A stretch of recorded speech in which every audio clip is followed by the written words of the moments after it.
So now let's see how we can insert our text and work around with text box inside of Google Jamboard. So in order to do that, on the left hand side, you can see text box is an option. And once you click on this, what you can do is you can click anywhere and a text box is made up.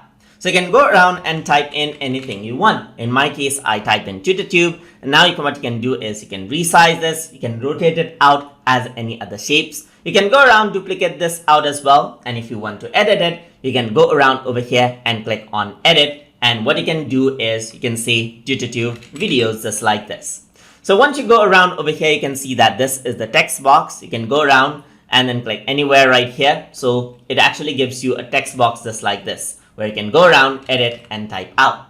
So on the top, you can see that right now the text is normal. You can go around and go for the display size right here. You can go for title size, subtitle size right here, normal size, or caption size, as you can see. You can go around over here and change out the text color over here as well. You can select like different colors that you see right over here. Just like this, you can go around and select it out.